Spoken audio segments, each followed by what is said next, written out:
আমাক মাথো লাগে এক সুস্থ সমাজ গঢ়াৰ প্ৰতিশ্ৰুতি।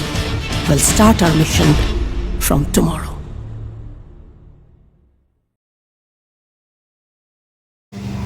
নমস্কাৰ, মোৰ নাম হ'ল সিদ্ধাৰ্থ কাশ্যপ আৰু আজি মোৰ প্ৰথম মোৰ লাইফৰ মুভিখন প্ৰতিশ্ৰুতি। খুব এটা ইউনিক ষ্টৰি এটা হ'ব। এখন মুভিত প্ৰস্তুতি বা আছে মোৰ লগত আৰু প্লাবিতা বৰঠাকুৰ আছে আৰু খুব ভাল ভাল আৰু ডাঙৰ এক্টৰ্ছো আছে। চ' আপোনালোকে খুব চাই ভাল পাব মুভিখন। আৰু যোনটো ষ্টৰি আমি চিলেক্ট কৰিছোঁ সেইটো খুব ইউনিক ষ্টৰি এটা আমি চিলেক্ট কৰিছোঁ। আপোনালোকে খুব চাই কিনে বহুত ভাল পাব। মই আশা কৰা যায় আপোনালোকে আহক, আমাৰ টিমটো ছাপোৰ্ট কৰক এণ্ড এনজয় কৰক টাইমটো। এই কাহিনী ভাগ আচলতে মোৰ এক ব্যক্তিগত অনুভৱ।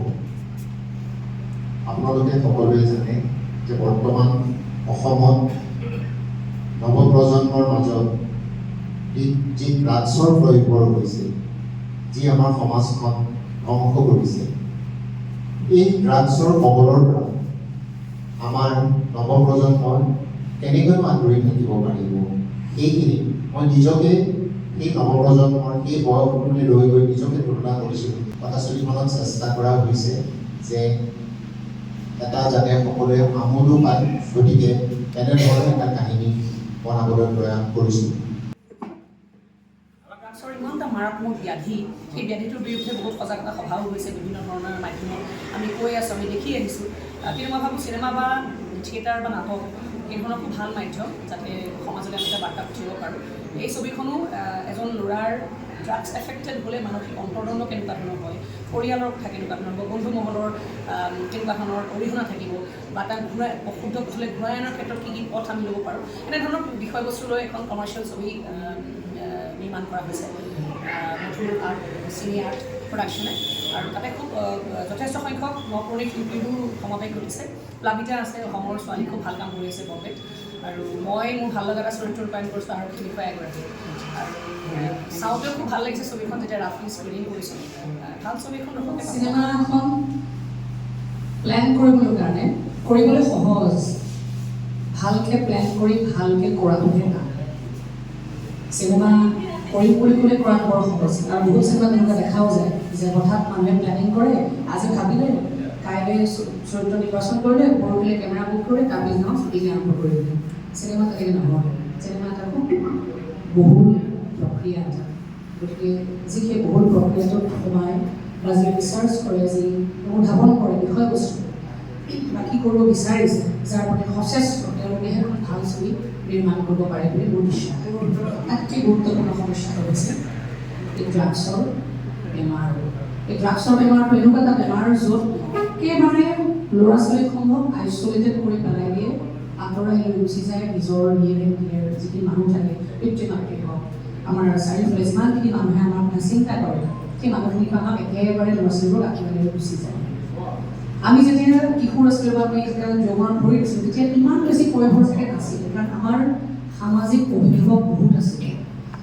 ঘৰৰ পৰা ওলাই যোৱাৰ লগে লগে চিনেমাখনলৈ ওলাই যোৱাৰ লগে লগে বহুত মানুহে আমাক চাই থাকে, কি কৰি আছে, কি নাই কৰা, বা ক'ৰবাত কিবা এটা দেখা লগে লগে পিতা বহি আছে, পিতাৰ ওচৰলৈ চাগে যায় কথাবোৰ।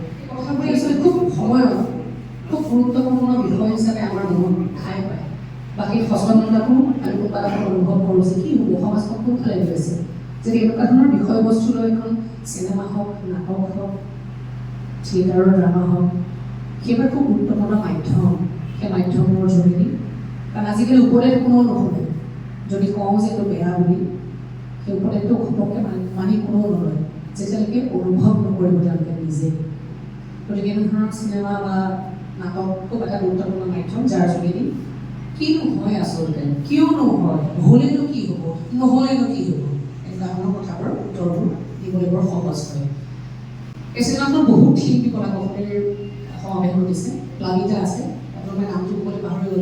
প্লাবিতা খুব সুদক্ষ এগৰাকী অভিনেত্ৰী। প্লাবিতা বৰঠাকুৰ তাই যোৰহাটৰে, আৰু তাইৰ বায়েকো পৰিণীতা বৰঠাকুৰ, তাই যথেষ্ট ভাল কাম কৰি আছে বম্বে। প্লাবিতাই তাতো ভাল কাম কৰি আছে, খুব সুন্দৰ সুন্দৰ কিছুমান বিষয়বস্তু লৈ তাই ছবি কৰি আছে, খুব ভাল অভিনয় তাই। আমাতকৈ বয়সত সৰু, তাই প্ৰথমবাৰৰ কাৰণে অসমীয়া ছবিত অভিনয় কৰিবলৈ আহিছে আৰু খুব ভাল কৰিছে।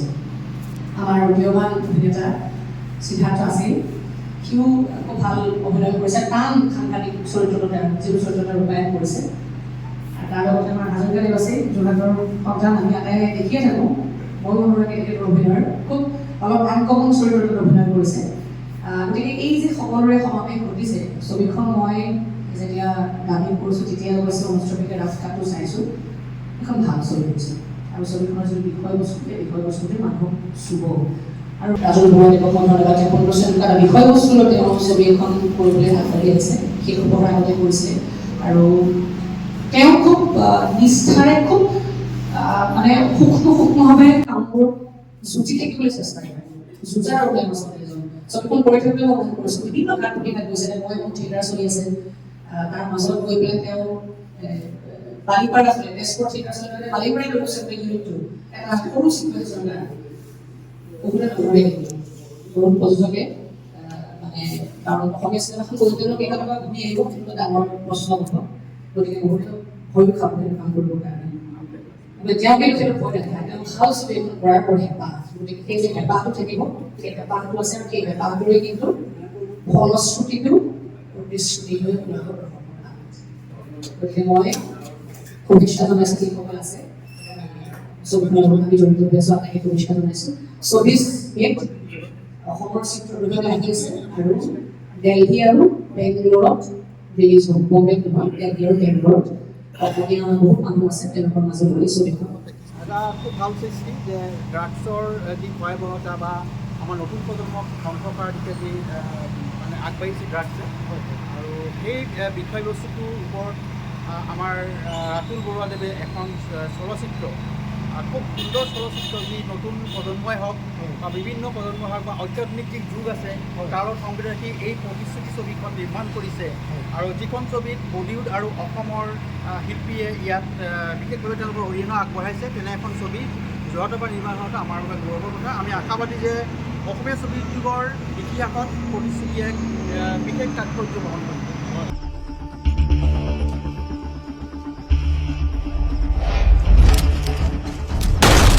তেওঁলোকে য়াংষ্টাৰক ড্ৰাগছৰ কবলৰ পৰা বচাব বিচাৰিছে আৰু আমি আমাৰ বিজনেছ বঢ়াব বিচাৰিছোঁ এতিয়া আমি সৰু সৰু পেডলাৰক টাৰ্গেট কৰি নহ'ব will have to find out the root Yes, ma'am. We'll try our best.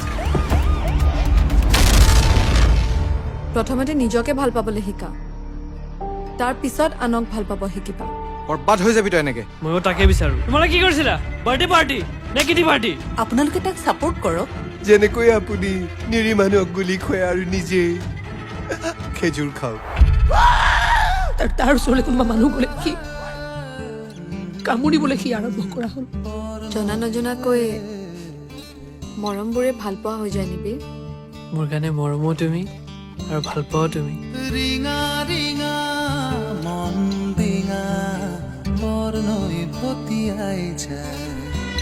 এই ল'ৰাটোক মই মাৰিম পুলিচৰ নাম শুনিলে মানুহ কঁপিব লাগিব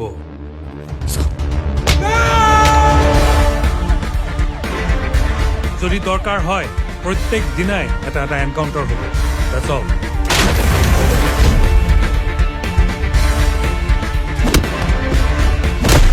আমাৰ এই মিছনটো সম্পূৰ্ণৰূপে এটা চিক্ৰেট মিছন হ'ব লাগিব